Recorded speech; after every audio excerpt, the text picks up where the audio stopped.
Yeah. I love my HBCU. And boy, I love it, love it. I love it, love it. I love my HBCU. And man, I hope my team they won. Yeah. I hope my team they won. Yeah. Man, I hope my team they won. I hope my team they won. Yeah. I tune into the HBCU Sports Lab to see if my team won or lost. If they lost, I'm quiet as a mouse. But if they won, keep tab. I'ma do the dab, yeah. Dr. Cavil, he know what he be talking about. Mike and Charles, they know what they be talking about. They compress the analytic data with the hip hop. If you know them like I know them, they gon' tell you if your team, if they won or lost, and who the ball. So listen to Professor, yes sir, and pay attention, cause he gon' teach a lesson. This is Dr. Bill inside the HBCU Sports Lab with Mike Washington, Charles Bishop.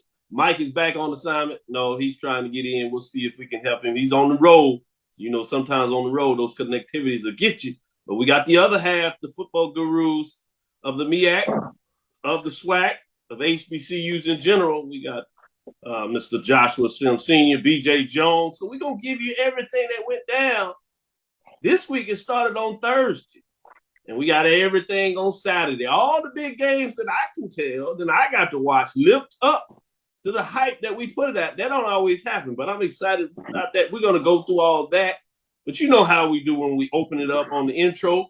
We're just going to give you what the gentlemen thought of their Saturdays and what they watched. We'll go into the particular matchups, second, third quarter, and then we'll tell you what to watch next week as we exit the show. With that being said, let me go to none other than Charles Bishop. How you doing, Doc? It was I'm good. Another great Saturday of football, man. I sat and enjoyed it all and took it all in. And then with the nightcap with Southern and Alcorn, man, that was a tremendous game. That was a fun game to watch. Let me go to BJ Jones. What were your thoughts, BJ Jones?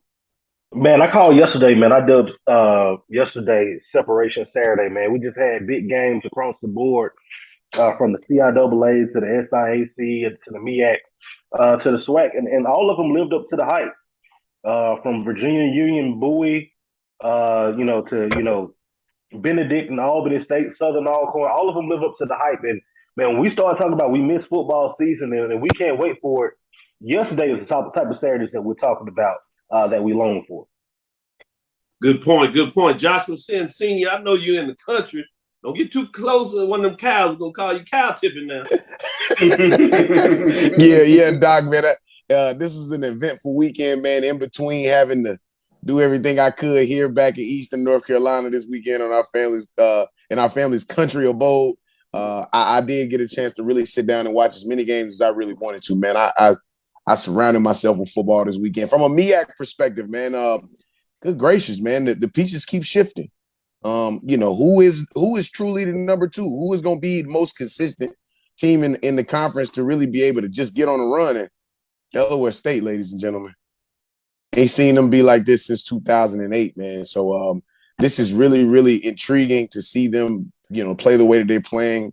It's very, very intriguing to see all the other pieces kind of fall by the wayside, and they kind of gonna fight with each other in some other positions. So, man, intriguing weekend. And then the SWAC was intriguing as well. So I know we're gonna get into that as the show goes along. Yes, sir. Professor Sims, I'm finally glad that you understand my knowledge about Delaware State. I tried to told you. You did. You did. BJ Jones often says, I tried to told you. You did. And in this case, both sides can't be true. Yeah, both sides can't be true. You're right. The way they playing right now, man, they really are making themselves a valuable competitor, man. 1801 Fayetteville Street will show up there in Delaware real soon. Yeah, it'll be fun to watch that as the MEAC continues to churn out.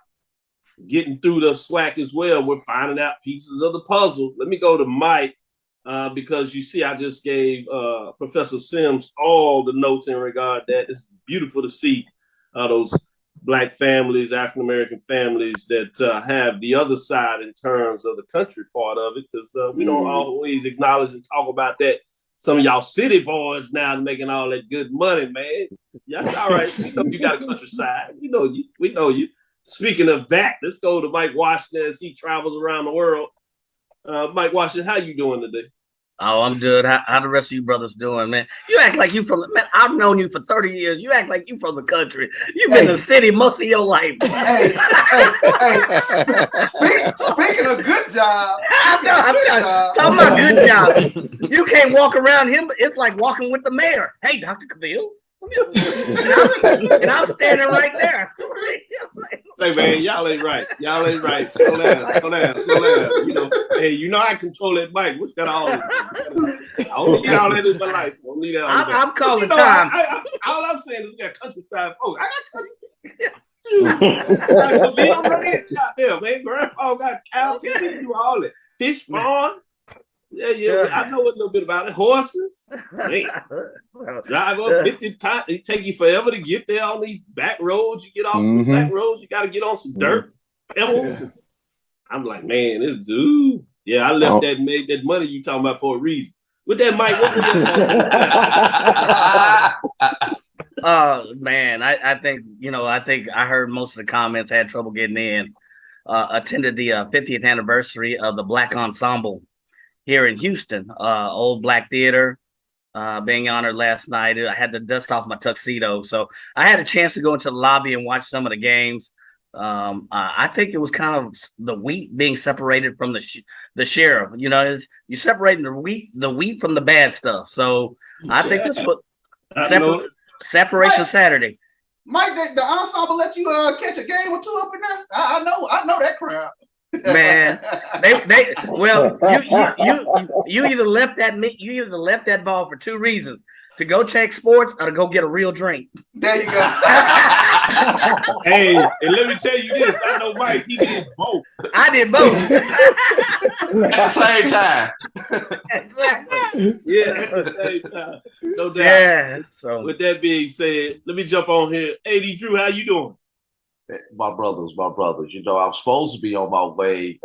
I should have been landed in St. Louis about 15 minutes ago, but that's a whole different story that we don't even want to talk about on this show. But I'm damn sure going to talk about it on my show tonight.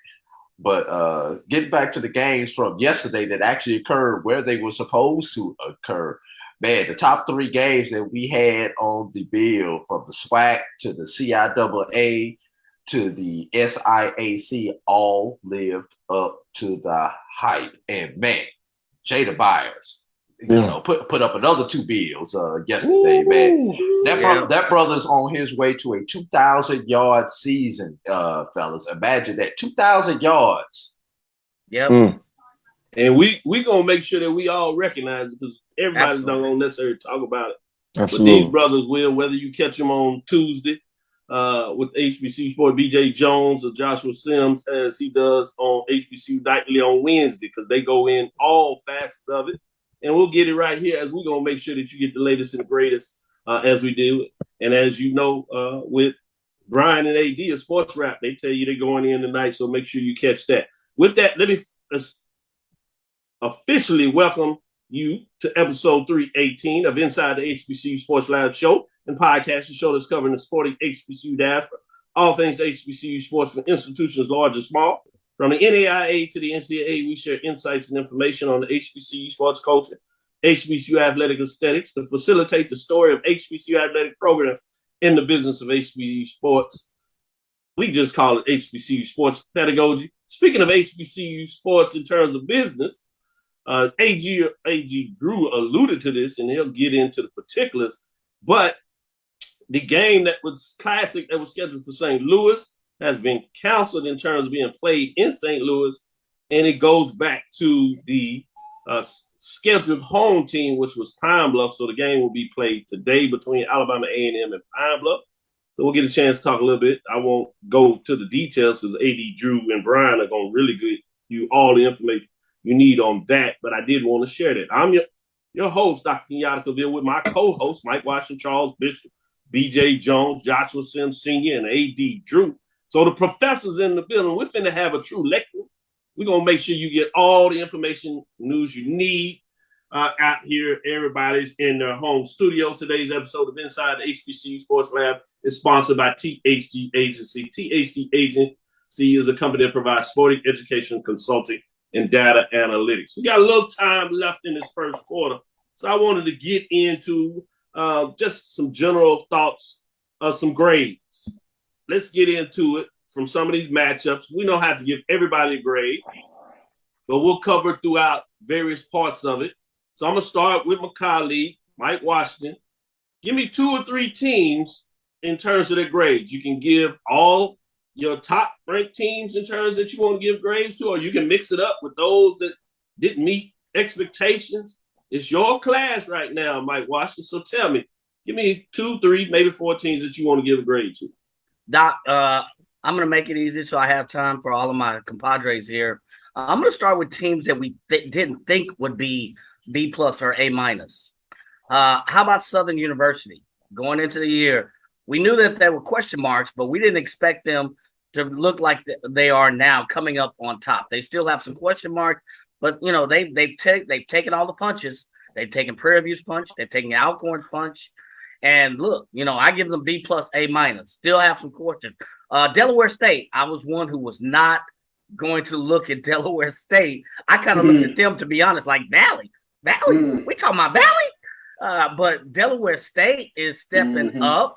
And at the beginning of the year, I would have given them maybe a C just based on expectations. I got to give them a B+, A- as well. Those are my surprise teams. I got a couple of more, but I'll shut up. I want to make sure everybody else has plenty of time. Throughout the show, we'll get a chance to give some other grades. So that'll be a theme of the show, to give some of the midterm grades. Mike is tough, man. You come into his class with a C. You know, you got an A. You got a C coming in here. Prove me wrong. Let me go to the other side of the house with Charles Bishop to see, as this professor, what he thinks about some grades this year. Go ahead and tell me, Charles. Yeah, let me hand my A's out. A's to Benedict, my Fighting Chinnis Bears. They go and get a huge win yesterday over Albany State. So definitely, I start off with them with the A. To the big dogs, under hitting a Flowers sledgehammer. North Carolina Central, of course, gets an A. Jackson State gets an A. They went out and did exactly what they needed to do. And then, Southern, that's a heck of a win against Alcorn. I know we'll get into that, but I mentioned it on Thursday. With their backs up against the wall, they came out and played the game that they had to play against this Alcorn State team. So Southern gets an A, and Norfolk State, man, that's an F square, like you say, Dr. Bill. Anytime homecoming losses in front of 2000 to a team that hasn't been the upper echelon. Convincingly, Come on, green and gold. Convincing. Did he just give somebody F squared? He pulled one of the Cavil listens out there. Let me go to you, BJ Jones. What grades you got? Oh man, it starts with Virginia Union, man. They get an A. I'm gonna talk about this Union squad, man, and Bowie State has been the kryptonite for Virginia Union and Fayetteville State and some of those other teams. But to see how Union is playing today and was able to go on the road yesterday and beat Bowie State last second field goal. So they have one of my A's also, man. What Charles said about Chinnis Berry and what that Benedict football team, that program, what it looks like to go to Albany on Albany's homecoming and get that win was huge. And I also think in the MEAC, man. B+ Delaware State, man. We knew that we knew that they were tough defensively, and we said if Delaware State were to figure this thing out offensively, how dangerous they would be. Well, they figured it out yesterday. So Delaware State is definitely there, man. Jackson State continues to ride through this thing with an A, and I gotta give Southern credit, man. That loss to Texas Southern, man, the fan base is about the lowest you can get. Yeah. And there was more question marks than anything. But now, man, to see this team come around, still ain't 100% yet. Yep. You still ain't seen everybody yet. And to see that and to see the team still moving, man, I got to give them a B+, almost an A- right now. Yep. Great point. I like the fact that y'all seasoned professors. No A+ at midterm. You can't get an A+ at midterm. It doesn't exist. You don't do that. You can give some F squares. I like that. Joshua Sims, Professor, what you got in your grade book? Yeah, man. If I just go to the Big Four conferences right now, 2 on the mid-major and 2 on the major, man. If I give my A's right now would definitely be for Virginia Union and Benedict. Separation Saturday yesterday was incredible, man. So Virginia Union and Benedict have obviously submitted themselves as A's, man. They've taken care of their homework. They've done their homework. They've done their quizzes. And so far, man, they've been stroking with all on all cylinders. But in the B's on that level, man, Fayetteville State, and then, Fayetteville State right now has a 2-game lead in the CIAA. They won yesterday, and they've submitted themselves in the CIAA South. It looks like it's going to be a nice showdown, all things considered. Obviously, we still got a lot of games played, but a Fayetteville State Virginia Union championship game is not something that will be taken lightly. And then also, man, a B right now, just because, they lost yesterday to who has now kind of been the A, I would have to put Albany State in that B category. Not a bad team. They just met against the team that is widely considered amongst all of us here that they're the A team. And then on the major level, man, right now, Delaware State is the B team, man. And I am very surprised to say that. In my 4 years playing in North Carolina Central, I didn't lose to Delaware State one time. So to see that team rolling the way that they're rolling and really kind of cementing themselves where they are is incredible. North Carolina Central, at 1801 Fayetteville Street, right now we just got off fall break. Kids just got off fall break. So they know what their real grades are. And right now I will say that we are A for sure. But we got a big time test this week in Orangeburg, South Carolina that will cement us from going from an A- to maybe or just a simple A. We'll see what happens down in Orangeburg. But in the SWAC, simple. Josh, y'all play with clean uniforms on Thursday. Ugh. Oh my God. Oh my God. Man, I was sitting inside the stadium, in my PSL seat, man, my license seat. And I was looking, I said, damn, boy, them uniforms done came a long way, boy, because that stuff we used to have with Russell. God. Lord have mercy. so not only are we playing as an A, but our uniforms look like an A now too. So we matching a little bit. Good shout out right there, brother Bishop. You play good, you play good. Yes, sir. Hey, we got money now. We got money now. We doing well. We're moving on up. We're moving on up. With that being said, thank you, Josh. Let me go to AD Drew. One of the things I like what you also talked about, some of the best grades are for teams that have been able to do it on the road. Some of the toughest schedules belong to those teams that are getting A's. Virginia Union, Benedict, Southern, they have some of the toughest schedules out there thus far. Jackson State, in terms of what they did beginning of rivalries, classic games, the road games at the beginning of the season. So it's interesting and fascinating to see how that is playing off. For that case, North Carolina Central, in terms of what they played on their schedule. And that top 25 win against New Hampshire continues to look better every week. They 4-0 in the CAA. With that being said, let me go to AD Drew and see, Professor Drew, what are your thoughts in terms of the grade before we go to this first break? Start off with about two alma maters. First, I'm going to start off with Tuskegee University, who I'm going to give a B+, after a rough start to the season. After picking up victory 700, Tuskegee has been on the roll, and they have won in every way that you could win. They've won ugly. They've won pretty. They won in a slugfest. They won in a shootout yesterday. So I'm going to give Tuskegee a B+ right now. They've got an opportunity to get an A next, move to the A- category next week with the victory against Lane, which could go ahead and seal up the SIAC West. It's a wrap. All right, flip it over to my other alma mater, that being Florida A&M University. I've got to give them a B. Both these teams, ironically, have identical records. But after that drubbing by Jackson State to open up the season, North Carolina, the game against North Carolina was what you expected against an FBS. Florida A&M, despite winning, has won ugly this season. They have not had an impressive victory of their 4 victories this season. So, Florida A&M gets a B because they're getting it done, but they really should be on that B+ A- line, considering the talent in that room at Florida A&M. And then to their two major rivals, Bethune-Cookman, I've got to give them and I was debating on this C- or a D+, but you kind of got to give them a pass because of what they've been dealing with for the last 3 weeks. They get that C+/I with an excuse. those kids are turning an excuse to you because something happened to them tragic during the middle of the semester. That's Bethune-Cookman. And Miles, defense is excellent. Can't get the quarterback situation solved at Miles. So I've got to give them a C- right now. C- D+. But I'm scared of Miles at the end of the season because if they get any one of their top quarterbacks back to go along with the defense that they've been playing, Miles will upset Tuskegee at the end of the season. Does the playoff campaign start now for fans?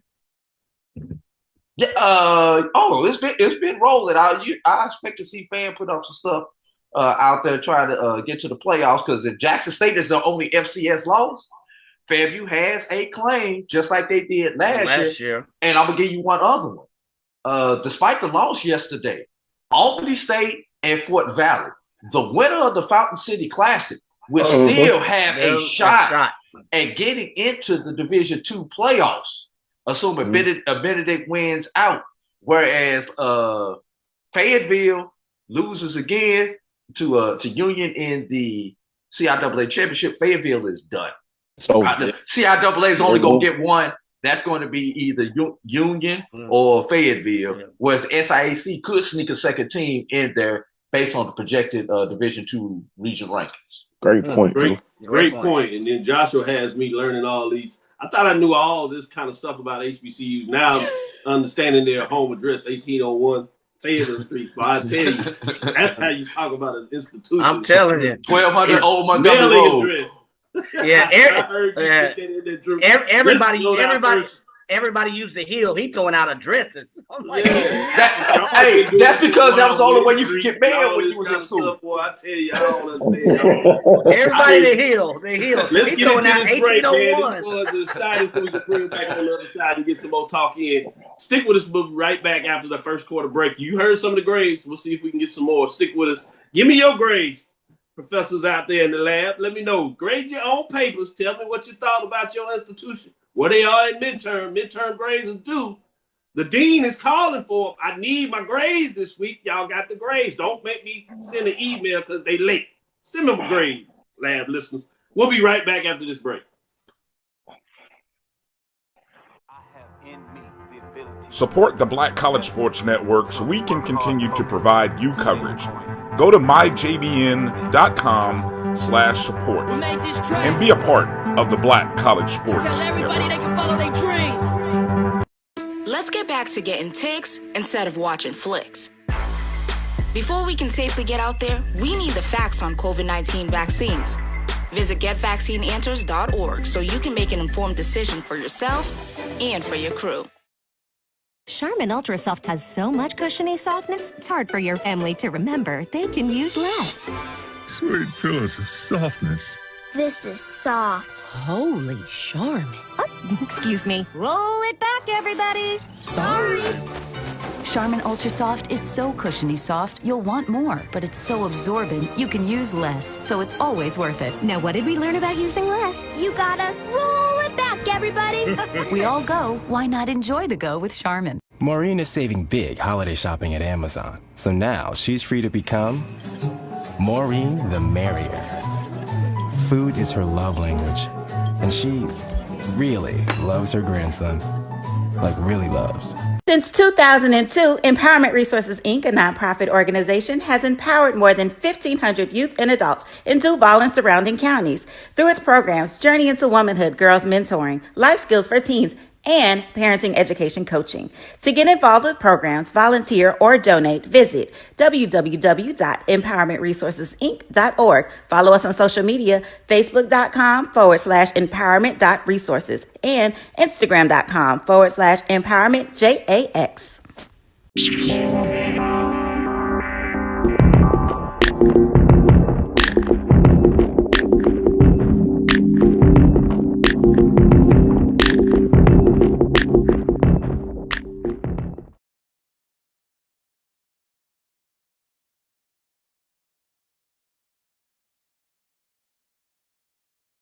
Press the analytic data with your hip hop. If you know them like I know them, they gon' tell you if your team, if they wanna lose, and who the ball.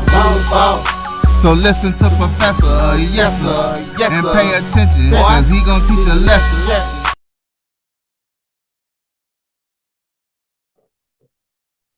This is Dr. Cavil with Inside HBCU Sports Lab, talking about a team in the grade. Clark Atlanta University got it done. I told y'all to watch out for them Panthers. Homecoming, Savannah State, man, they tipping on that F squared. I would say for a lot of folks, some of people said when they made the decision, they already knew what was going to happen this season. But that's in there. Let me go to Drew, tease out a little bit about Clark Atlanta, Savannah State. Clark Atlanta Panthers improved to 3-4. 2-3 in the conference rate, defeat Savannah State Tigers that fall to 3-4 and 2-3 on the season, 20-12 final score there in Atlanta. Homecoming, SIAC style. Clark Atlanta Panthers getting it done. Professor Drew, what are your thoughts in terms of this game and this matchup? What took place? It's a bit interesting that the teams that we think will win at home on homecoming have lost, and the teams that we think will lose at home on homecoming have won. Mm-hmm. Just want to throw that out there, but this is Coach Slater's. It's typical Coach Slater. You know, he doesn't. When Coach Slater has a top-notch quarterback, he is unbeatable. But when he doesn't have it, the one constant that you see with the Coach Slater coach team is the running game. Yesterday, 188 yards on the ground for Clark Atlanta, while holding their opponent to 88 yards on the ground. So just a typical Coach Slater team. I told you Clark Atlanta was going to be the team that everybody needed to watch out for. Knew they weren't going to win it this year, but they will be the one who throw a monkey wrench into everybody.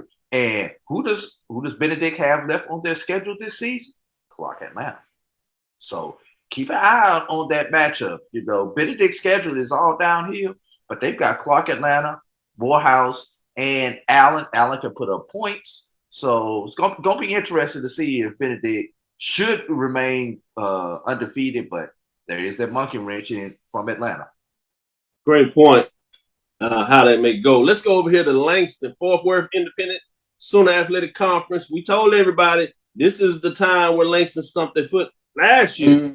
Well, it got chopped off maybe if they didn't stump it this week. 53-28 as Langston Lions, previous number 3, lose on the road to Texas Wesleyan Rams. Langston drops to 5-1, 4-1 in the conference. Texas Wesleyan improves to 6-1, 5-1 in conference. They got a big matchup to kind of rebound this week. So we'll see if it's identical to last year or it's just a bump in the road. Charles, what are your thoughts on this? Yeah, I think Texas Wesleyan, they set the tone early in this one, 84-yard kickoff return for a quick strike. And then, you know, you go through the first quarter, 26-0, and it was just too big a hole for Langston to dig out of. When you're talking about two heavyweights, anytime one of those heavyweights jumps out of the gate fast, and you just never get into the rhythm of the game, that looks like what happened here with Langston and Texas Wesleyan. Two of the better teams in the conference, especially Texas Wesleyan with regards to defense over there in Student Athletic. But thing that jumps out, they rushed for over 300 yards in this game. So that's something Langston has got to shore up going forward. But huge win for Texas Wesleyan. DJ Jones, you know about Fort Worth, Funky Town, as they like to call it over there. You talking about tipping cow. They really do some tipping over there. At least they had the boots to look like it. But I want you and Drew to give me an update. We talked a little bit about it. It was certainly the matchup of the week. Top 5 teams. Number 2, Benedict coming into that game. They improved to 7-0, 5-0 on the road. Defeat number 4 Albany State Golden Rams 4-2, 3-1, 24-20. Kind of got close at the end and even had a magical fumble that if you're a Benedict Tiger, probably scared the bejesus out of everybody that was over there. But they got them out of bounds, so victory they go. BJ Jones, AD Drew, quickly starting with you, BJ Jones. What were your thoughts in terms of this matchup?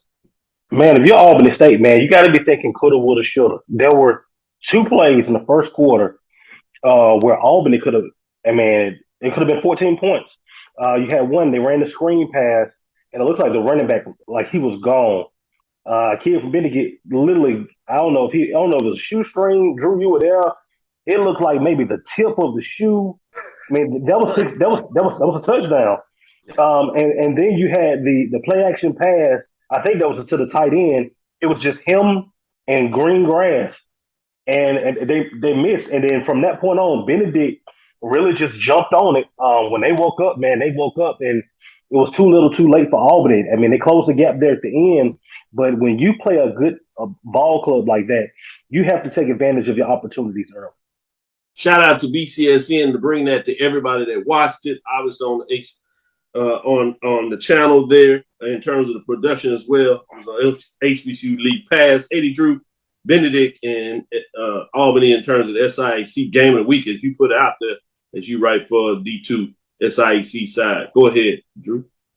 Let's keep something in mind. Albany State did outscore Benedict 13-7 in the second half of that particular game. What you did not see, unless you were watching it there, Eric Phoenix started that game 11 for 11 on his passing. And pass number 12 should have been called also. So I followed Benedict. I watched Benedict this year. Notice who did not play for Benedict. That being John Lampley. Because Eric Phoenix was playing so doggone good, Lampley couldn't even get into the game. You couldn't even justify putting Lampley in the game for his customary snaps because usually brings Lampley in for a change of pace and to help with the passing game. I've said the kicking game was going to hurt one of these two teams in a close game. Albany State on a fourth down from its own 13-yard line, trailing 14-0, should have kicked the field goal just to get some points on the board, but they did not because they're only 1 of 4 on field goals and have no confidence in their kicker. And the field goal that Benedict kicked, it was essentially a PAT because it was a 20-yard field goal. So you got to keep those things in mind. Those defenses weren't that good. Special teams play, defense. I'll have a further breakdown later, but it was a good knockout game. And one last thing I want to get out here: Deontay Manu, when he's on, he's on. When he's off, he's off. Yesterday, he was off. Couldn't throw the ball in the oceans at certain times in the game. The 93-yard touchdown was just a swing pass that Shorter took to the house. So, just keep those things in mind. But, hey, Albany State still has a chance to get to the playoffs. Good point by both you all. Let me go to Mike Washington and Joshua Sims Sr. on CIAA territory, Bowie, Maryland. Breast Cancer Awareness, Bulldog Stadium. Number 1 Virginia Union goes on the road and gets the win as they improve to 7-0, 5-0.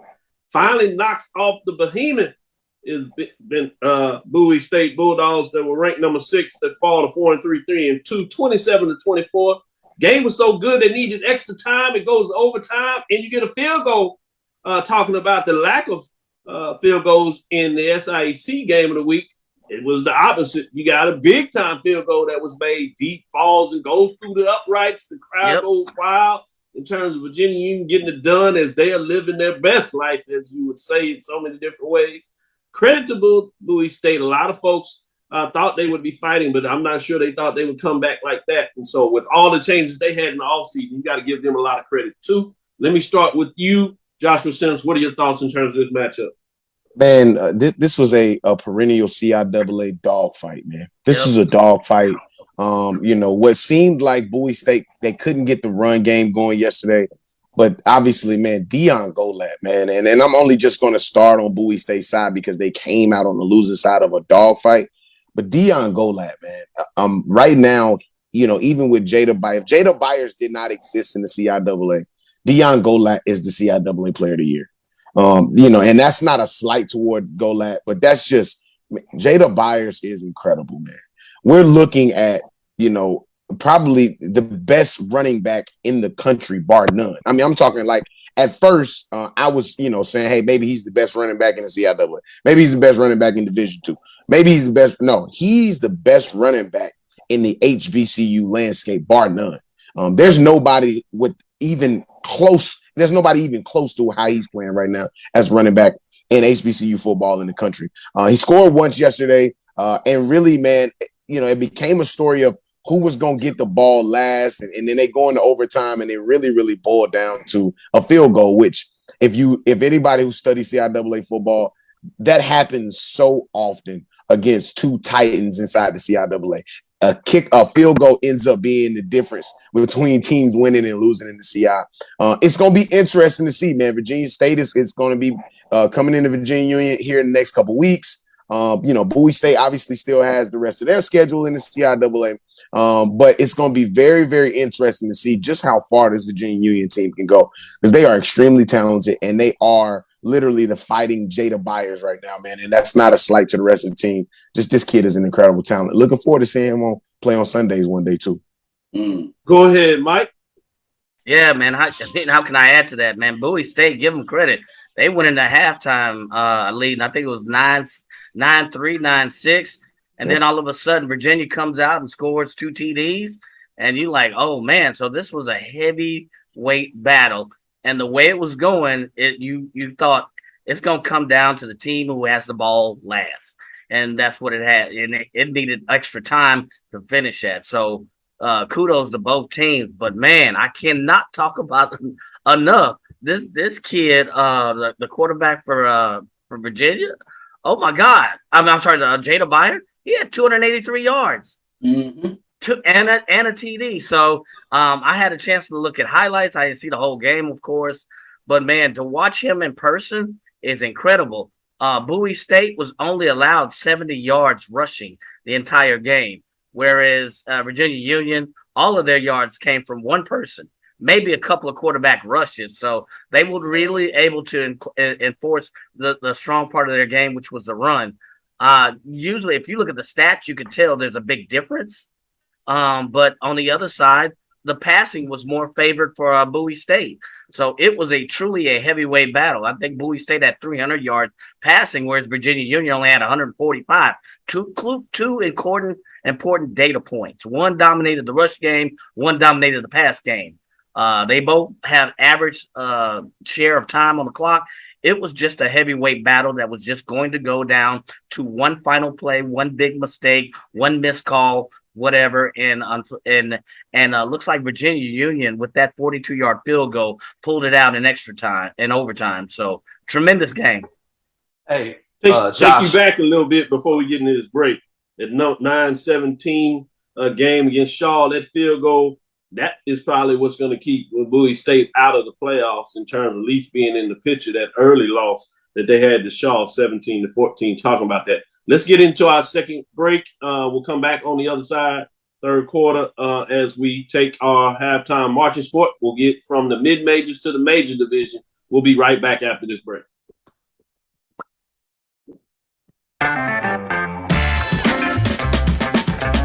Your ad could be ran here. MyJBN.com/support. MyJBN.com/support for more information.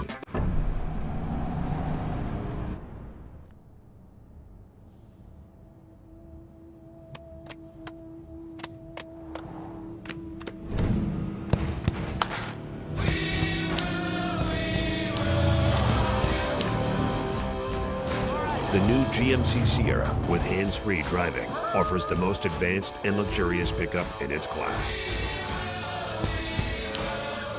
Yeah, it rocks. From novice to aficionado, find yourself here. High quality cigars plus personal customer service. Slow Burn is Waco's only mobile cigar lounge, featuring a meticulous, curated collection of premium cigars. Visit our website, www.slowburnwaco.com. That's www.slowburnwaco.com. Supermarket sushi, really? No. Wait, Troy, you work here? I'm never not working. Like Head & Shoulders Scalp Shield technology, up to 100% dandruff protection, even between washes. Never not working, huh? Oh, Troy, you're such a good teacher. Yeah, I know. Never not working. Never not working. Never ever not working. Are you serious? Never not working. Dandruff protection that's never not working. Head & Shoulders Scalp Shield technology.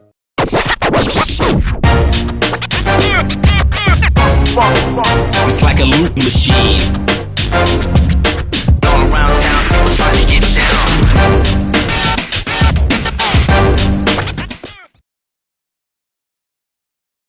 Press the analytic data with the hip hop. If you know them like I know them, they gon' tell you if your team, if they want a lot, and who the ball. So listen to Professor, yes sir, and pay attention, cause he gon' teach a lesson. This is Dr. Bill inside the HBCU Sports Lab with Mike Washington, Charles Bishop, and the crew as we are getting into some of these matchups. We're going to go to the capital, Washington, D.C., Audi Field, Truth and Service Classic. We have none other than Howard Bison and Harvard Crimson playing in the matchup. First half is at least a good game, but Howard falls to 1-5. Good thing for them, they haven't started conference play. They did have a different quarterback. See what that means maybe moving on the season. Harvard Crimson improves to 4-1, 2-0, 41-25 was the final score. Josh Sims, this is out of the MEAC, so give me a little touch on this. I know you're not excited about Howard, but you know, can you look at anything other than the F square? Yeah, I mean, honestly, man, and to be honest, you know, a new quarterback in yesterday, Jalen Tolbert, 2 touchdowns, 2 interceptions. So a very kind of, you know, middle of the road day yesterday. But you're absolutely right, man. This is a tale of first half looked competitive, second half, oh my God. So the first half, man, Howard looked like, you know, they really, really had a chance. They went in the halftime, tied 17-17. I'm like, oh, okay, Howard, you gonna get a chance to get your Ivy League non-conference W. But in true Howard fashion, the second half, man, they kind of came out and looked very, very flat. Could not get the running game going at all yesterday, whether it was the first half or the second half. Man, they looked a little bit dismal coming out of the second half. On the bright side of that, man, it was good to see Jay Sean Scroggins play yesterday, man. Young guy, man. Obviously, as a North Carolina Central grad, we've got our eyes on those guys that they got that's coming in. Jay Sean Scroggins came in yesterday, 4 of 6 for 61 yards. Didn't play a lot, but he got a chance to get some playing time yesterday, and he looked all right. You know, he actually looked pretty good. So, you know, maybe this is something for Howard to be able to build on for 2 or 3 years down the line. But as of right now, Howard's still Howard. Yeah, shout out to my guy Marlon Brown. His son got him a one-hand snag yesterday. Hey, he did. Yeah. Mm-hmm. You talk about Howard is Howard. He sound like you with the Valley is Valley, Mike. Sticking with Mike. Let's go to Tennessee State Tigers. They defeat as they improve to 2-4. That's 2 straight games, 1-0 in the conference. They defeat Tennessee Tech Golden Eagles and really blew them out early. Tennessee Tech scored the last 2 touchdowns, at least make it look better than that, but make it look respectable. Golden Eagles go down 1-5, 0-3. What's your thoughts on this road victory for Tennessee State, Mike? Yeah, you know, they had a big 219-yard performance on the ground. So and Jalen Roos, you know, he had a solid game. Drayden Ellis, he led the passing attack. He had 250 yards. So it was a solid performance. But I think the real ticker is the 3 turnovers. They forced 3 turnovers from Tennessee Tech. So their defense was on spot. They jumped off and really never let their foot off the gas pedal. They outgained Tennessee Tech, 470 yards, 320. You know, basically in the air, it was like 250 yards to 160. So they had pretty much every data point, every statistic that you look, and they won from wire to wire, except the last, you know, few minutes of the game. I'd say it's more than a few minutes when Tennessee Tech was able to put 14 on the board, but solid performance by Tennessee State. No doubt. I think they who was that? Tennessee Tech scored with 13 minutes left and then 9 minutes left. And I think Tennessee said, well, hold up, you know, let's hit the gas a little bit, but solid performance all around.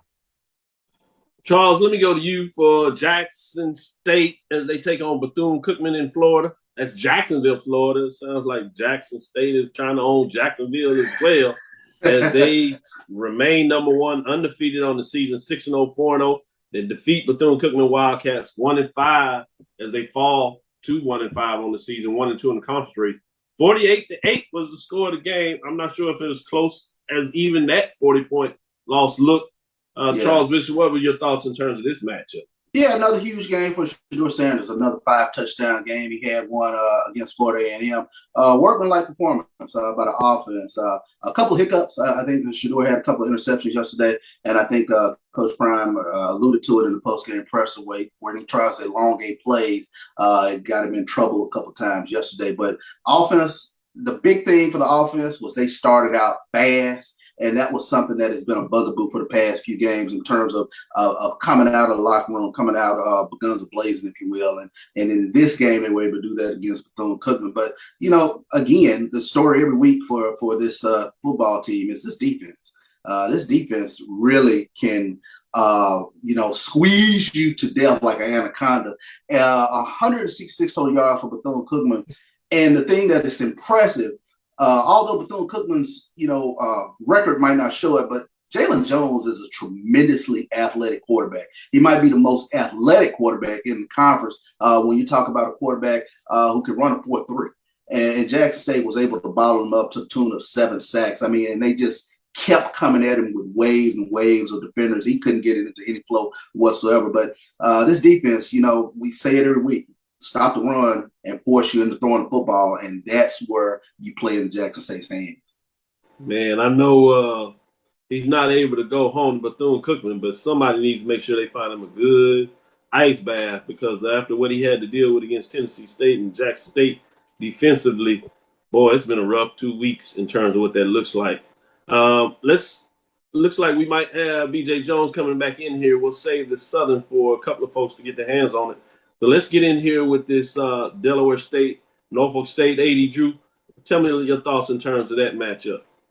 I don't know if this is saying more about Delaware State or Norfolk State, but the fact that Delaware State got their first victory in a BIAC opener since 2014.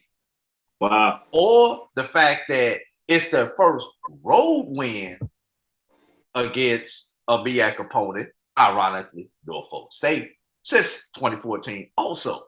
So are we seeing the rise of Delaware State for a coach who some people at preseason thought may be on the hot seat after 5 years and 4 years have not been successful?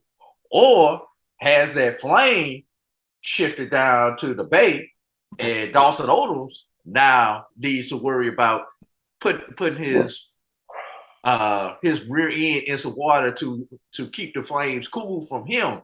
Because, I wonder if he's getting the same heat in Virginia as he was getting in Louisiana as far as winnings come, because winning has not come at the way that people in the Bay are expected to come. Just like when people in the Bluff thought they were going to be doing a lot better, they forced him out of town or helped him make his decision to leave to go out of town. We're just Talking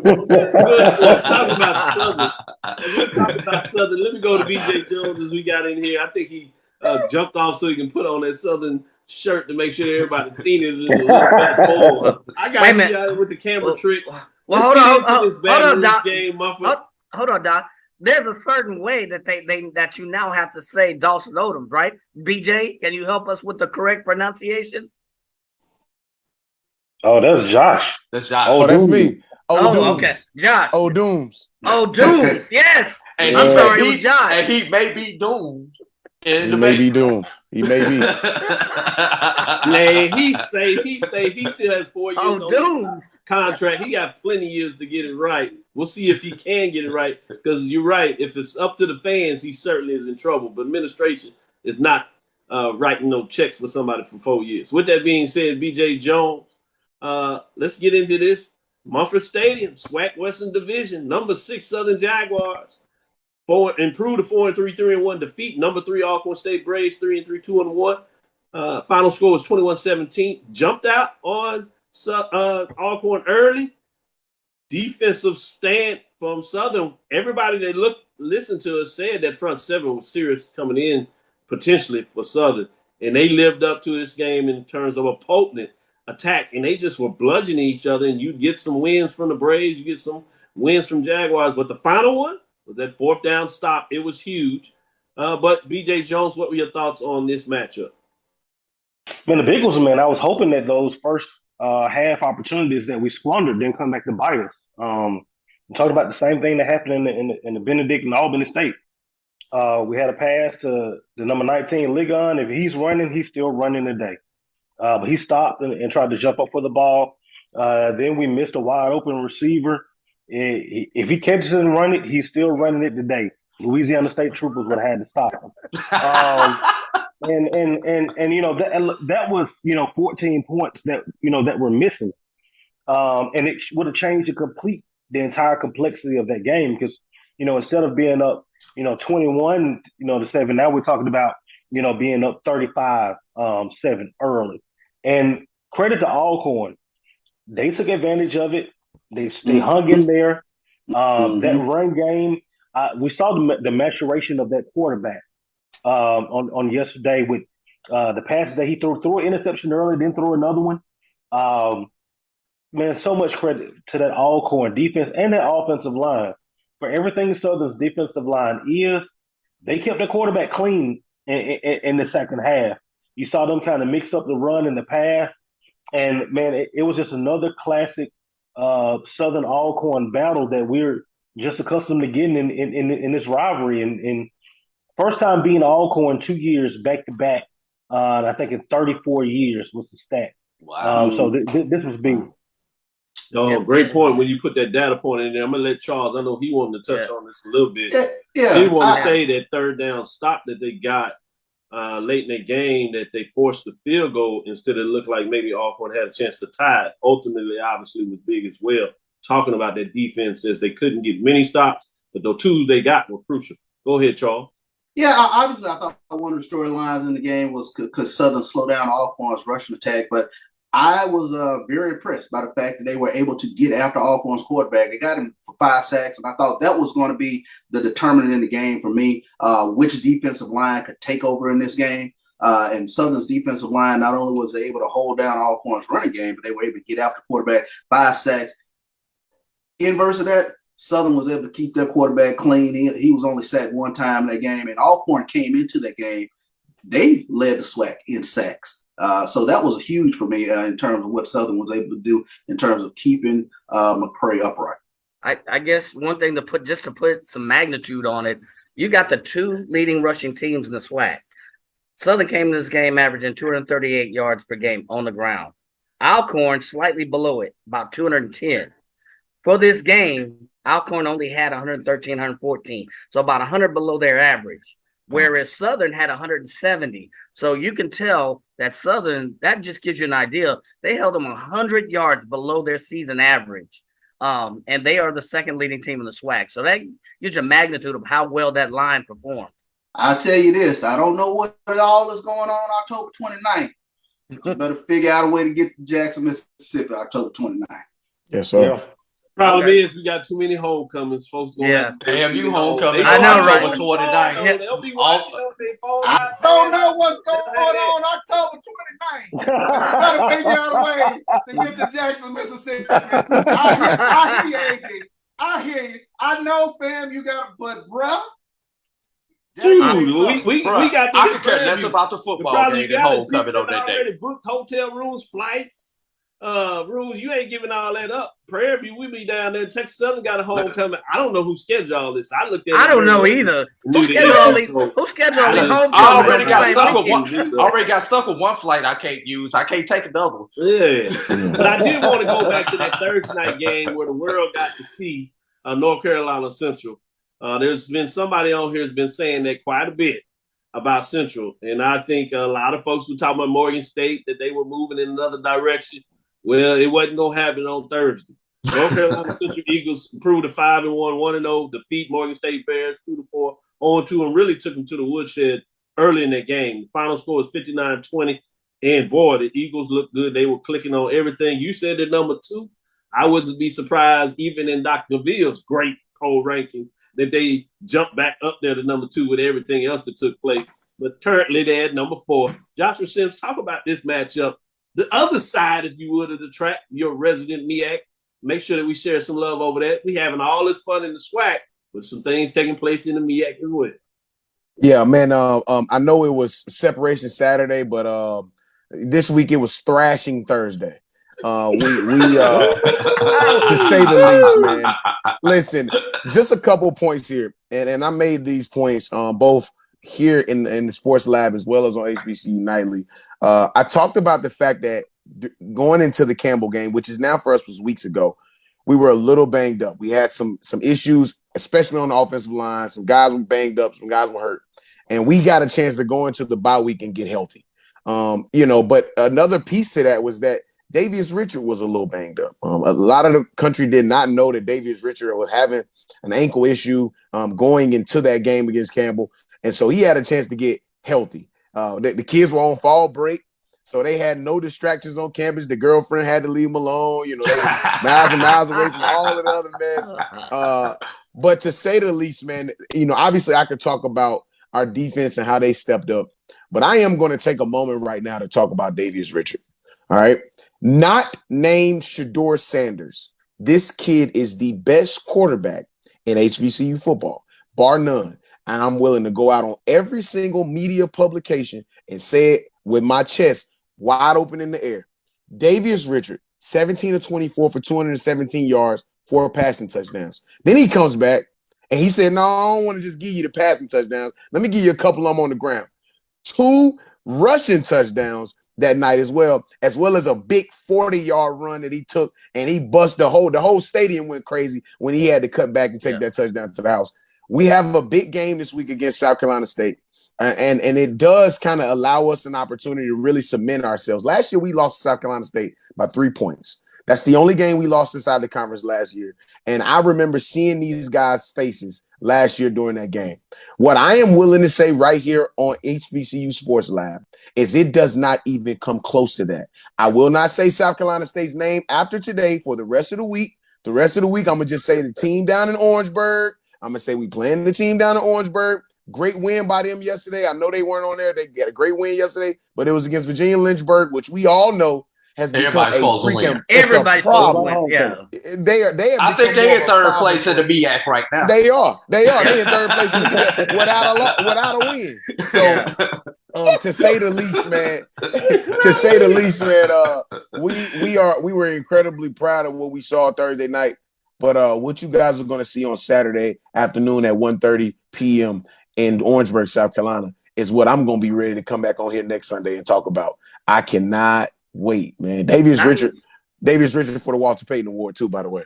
Perfect setup. We've extended this a little bit. We're going to get into our last quarter as we get a little extension on this. Get into talking about Virginia Lynchburg. They get to go get a taste of that gumbo in Baton Rouge next week as well. So they're going to get some swag love. Hey, Josh, that was nice. Stuck it in at the end. Yeah. He talked about, we'll go back on the other side and we'll talk about some of these big-time matchups coming this week. Stick with us after this last break. We'll come back and give you our final quarter, final thoughts in terms of what's going on and any maybe final midterm grades that people didn't get to talk about there. Stick with us. Hope you're enjoying it, getting it all into it, giving you some updates in terms of matchups that took place Saturday. But it's already time to turn the page, at least for the lab, as we look at week number 7. We get into it. Big time matchup. Things are getting done, getting going. Stick with us after this last break. We'll be back for the fourth quarter. Get it up. It's time to get it up. 4 quarters, baby.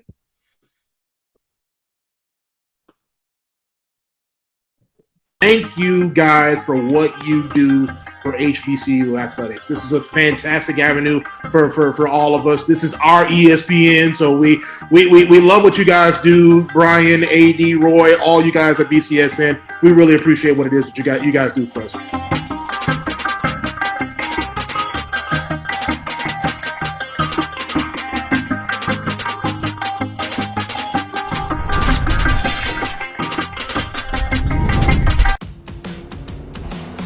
Don't worry, Ma. We'll be there soon. We? Is this the one? Well, let's say I found the one who takes me to another level. Always stays calm under pressure. Most importantly, the one that helps me discover the coolest places. This sounds wonderful. Come outside, I'll introduce you. They're here. Definitely the one. Introducing the all-new Nissan Frontier.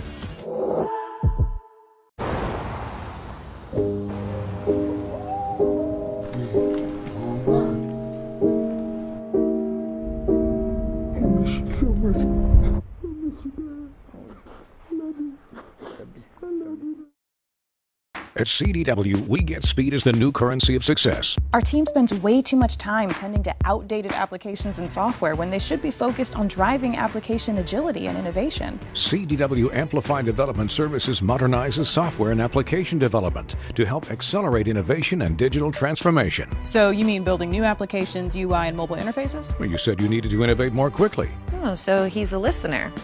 To do more at scale, trust CDW Amplify Development Services.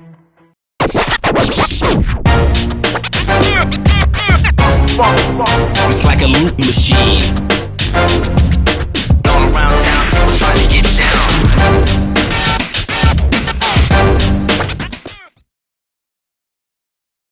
Compress the analytic data with your hip hop. If you know them like I know them, they gon' tell you if your team, if they wanna lose, and who the ball. So listen to Professor, yes sir, and pay attention, cause he gon' teach a lesson.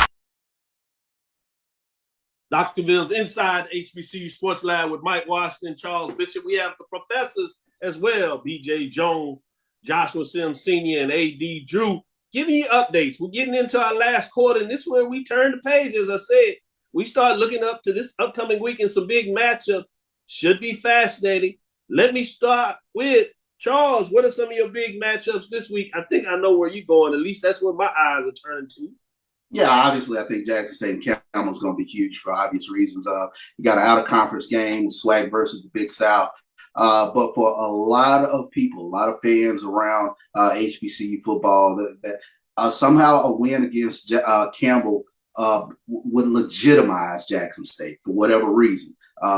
We see, out-of-conference teams or Big South teams as some sort of, I don't know,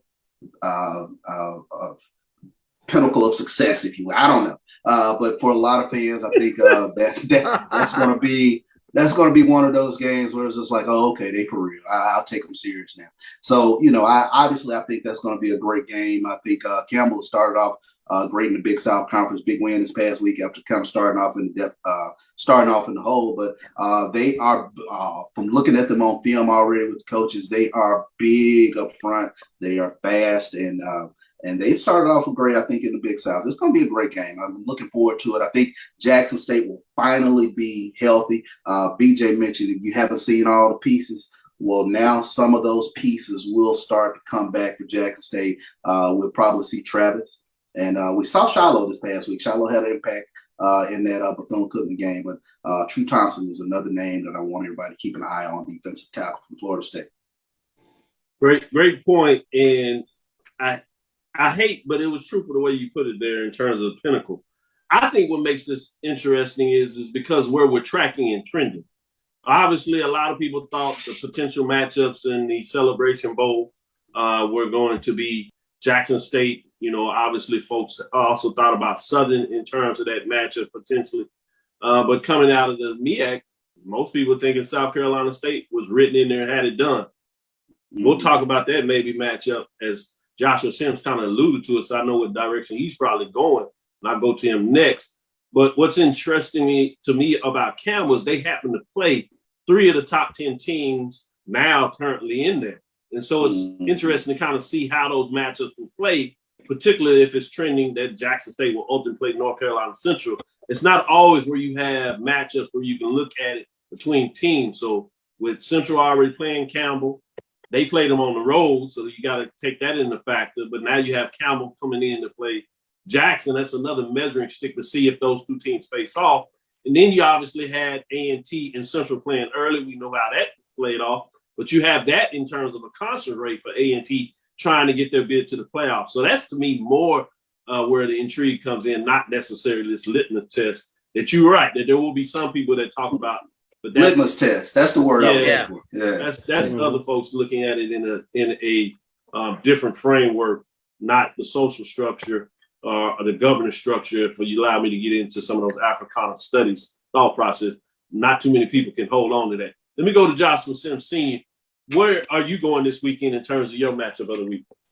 Yeah, Doc, man, that was an incredible segue to really the importance of this game this weekend too, and same with the seeming importance that's going down in Jackson State this weekend. But Man, we've got to travel. And when I say we, I'm talking about North Carolina Central. 1801 Fayetteville Street has got to roll up in Orangeburg, South Carolina this Saturday, 1:30 kickoff.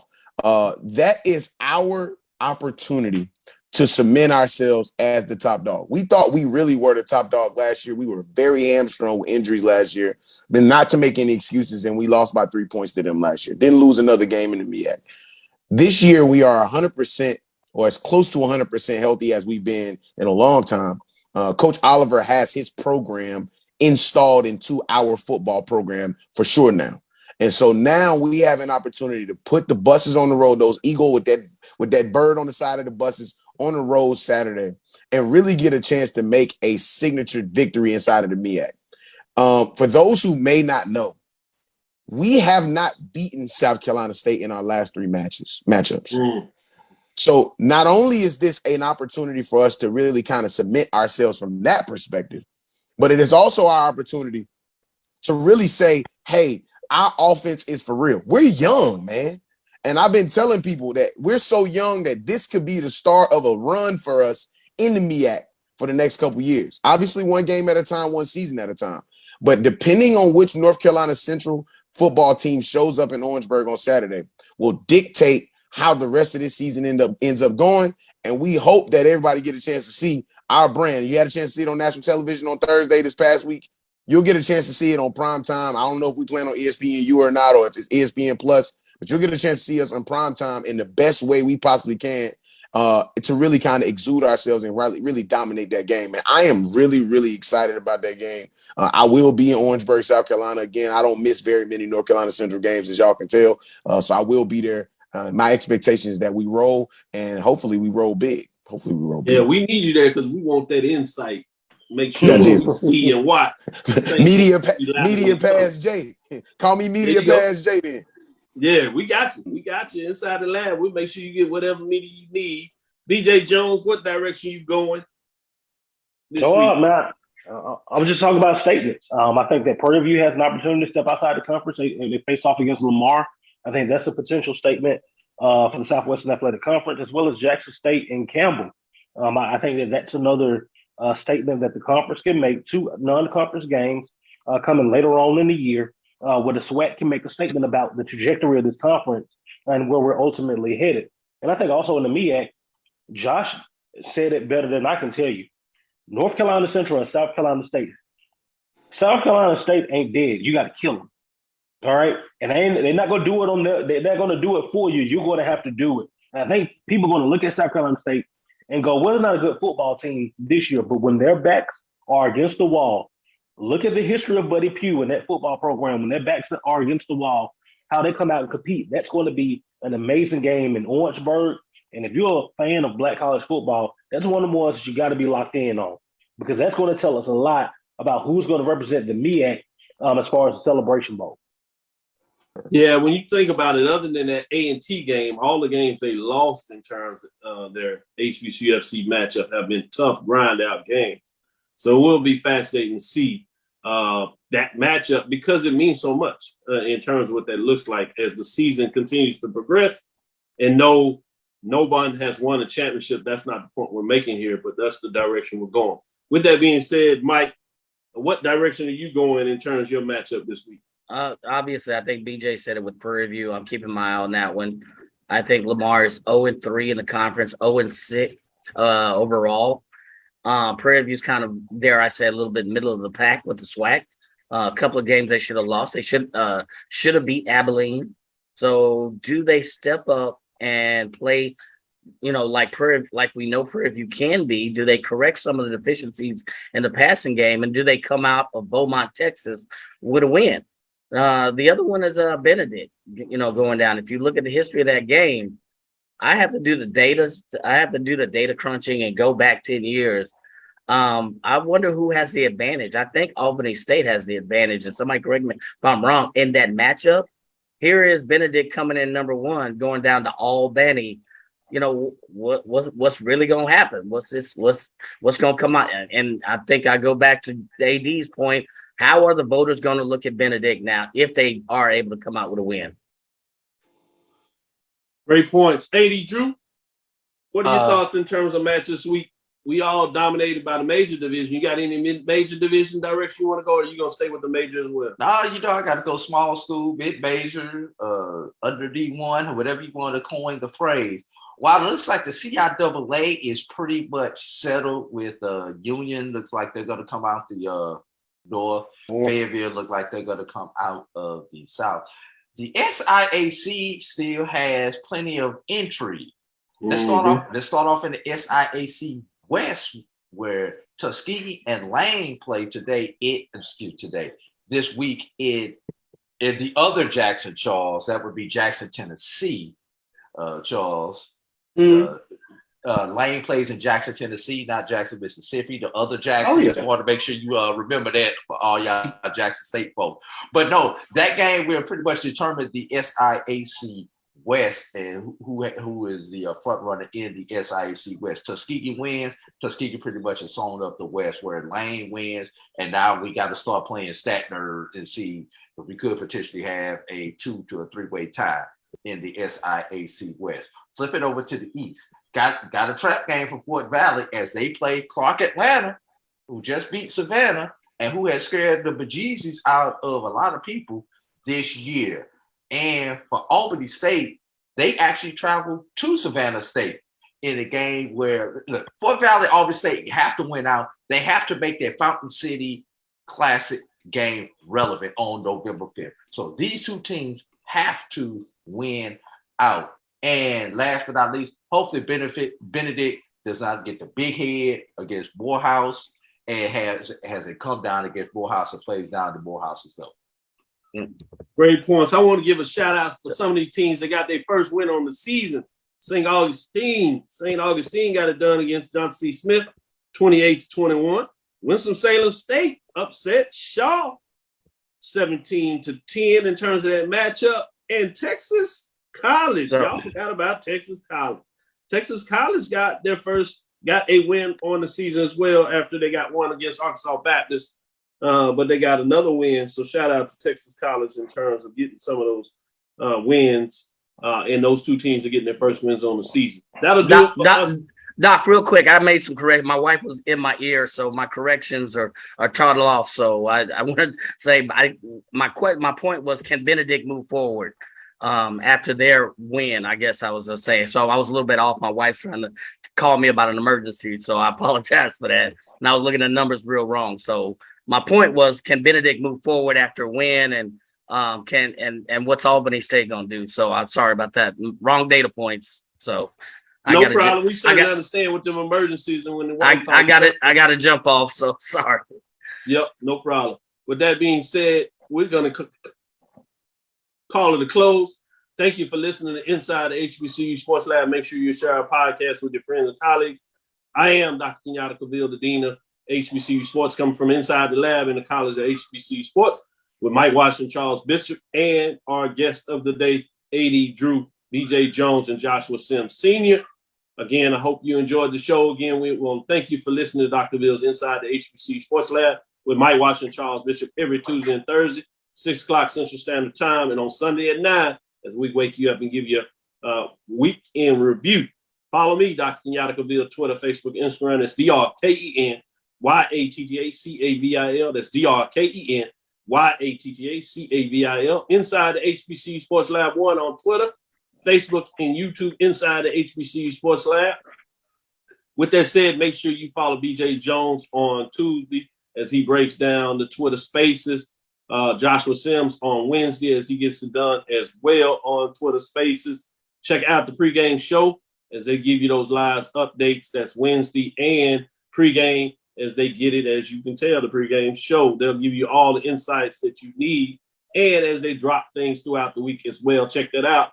AD Drew, Brian, and AD on Sports Rap. They'll drop some nuggets tonight. Make sure you tune them in as they continue to give it. On Wednesday, you got the O&G Strike Zone. And on Saturday, Carlos will give you the update in terms of what he gets done, giving you some insight in Southern. Good information going on there, as he, I'm sure, will be smiling as he has Charles Edmond from Alcorn on the show. That should be an interesting matchup as they stay cool this past Saturday. But coming back in next Saturday, I'm sure it'll be a lot of excitement as well with the follow-up. That'll do it for us. Dream big, continue to move forward. We'll talk with you soon. Charles. Of course. DJ Jones. Lecture. AD Drew. Dismiss.